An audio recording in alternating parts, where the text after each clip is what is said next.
I've been covering VR games for a little while now, but each of them I've picked of my own accord. I've thought, I want to play this game, but for the first time, a game company came to me. So while this feels like a very, very weird thing to do, I've got to say thanks to Arcadia Games for providing me with an early access code for Requisition VR. It's still kind of nuts to me that anyone would come to me to ask to look at their game and share it with you guys, but I'm really happy they did. That doesn't mean that I'm automatically gonna say that this is the best VR game ever made, because it isn't. It's not Half-Life Alyx, but it's not trying to be, because Requisition takes one idea and perfects it to a T. The main draw here, as you can see from the gameplay, is surviving the zombie apocalypse by doing various missions, by combining any object you can find around the map, and using the abomination that you create as a weapon. Is that bread?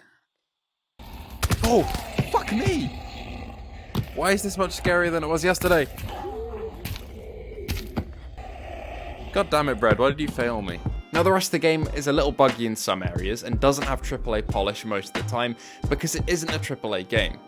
Also bear in mind that I'm playing an early build here, and for a beta build, I was really impressed. I didn't run into any issues that crashed or stopped my game experience at all, and we'll get onto some of the funnier bugs that I found later on.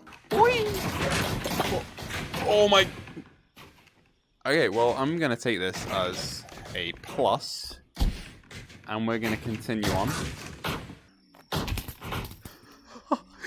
But getting back to easily the best part of this game, the ability to combine any object you find, and I mean any object, is incredible. And these aren't just preset layouts that you can create. Sure, there are some special weapons that require specific combinations, like the flamethrower leaf blower, but every normal object you can find can be oriented in any way when you attach it.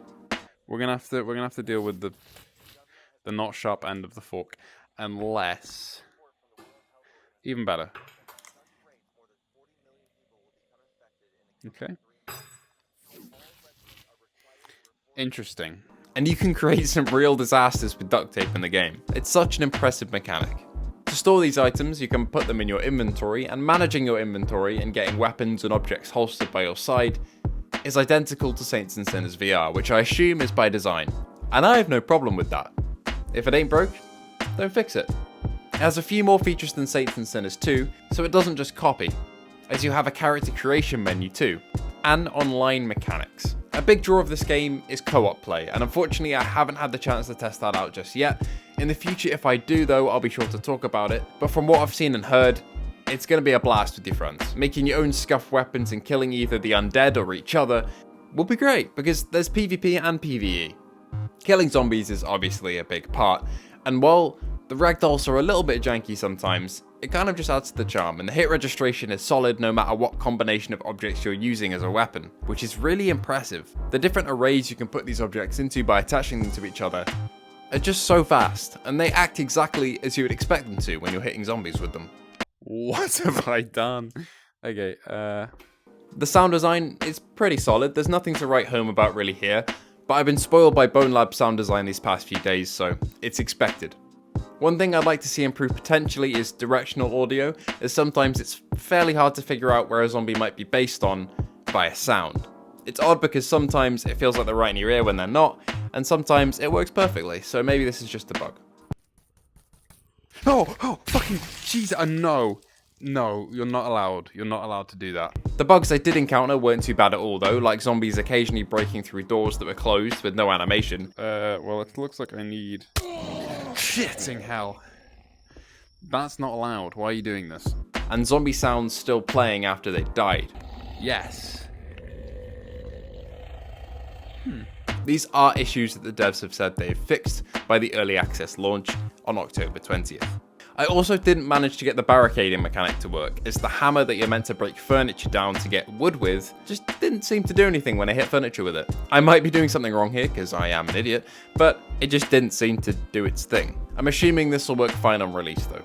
There are also crafting mechanics to make traps by combining materials, but I couldn't seem to find some of these materials around the map, specifically the pourable chemicals, but I might be missing something there too, and that's something to keep in mind, is that you can create traps and different things like that with the materials you find around the map. The story is a standard zombie one, and the mission design follows a scavenging approach similar to Saints and Sinners, but with you having specific tasks per level on each map. I kind of forget what my objective is here, I'm not gonna lie. I'm very sorry, devs, if you're watching me wander around your level, but I'm kind of just exploring and having fun, and that's the main thing. As you go around the map and pick up items, you use them to fix your vehicle or use them to progress. And I had a pretty chill time with the game for the most part, but it can really ramp up when you've got different zombie types chasing you and you're on low health and you're trying to get your car fixed and you're waiting for that battery to start up and you're fending off zombies. It can get pretty heated, and I really like that about the game. No, I don't like the runners. They're really, really freaking me out. If you wanted to, you could just wander around these levels and take down zombies at your own pace, but once you progress, it does really kick up a gear. That worked! Oh, Jesus! I didn't really expect the gunplay to be pretty solid either, but it is. I mean, I've played Pavlov on Bone Lab, and both of those have really good gun mechanics, and this is a slight step down from that, but it's not focused on gunplay.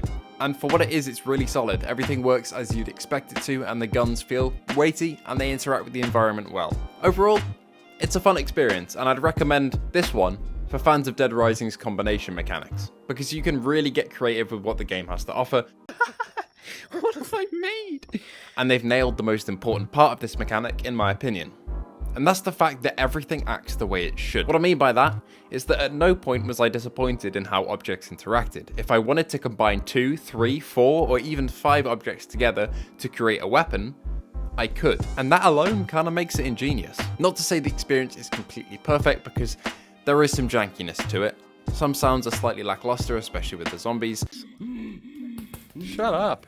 The animations are less polished than a game like Saints and Sinners, but we're talking about this smaller team versus Skydance Interactive there, and that's not really a fair comparison. For what it is, and for what mechanics there are, they've really nailed it. And although my experience with this early access version was a little bit shallow on content, there is more content to come in the early access and full versions. The game launches on October 20th, so maybe expect some bugs because, again, it is early access, but most will be fixed, and the ones I did encounter didn't ruin my experience in any way.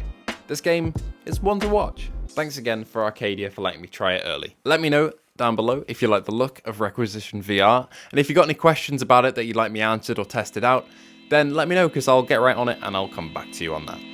Anyway, thank you for watching and choosing to watch me today and spend your time here, and I'll hopefully see you in the next one.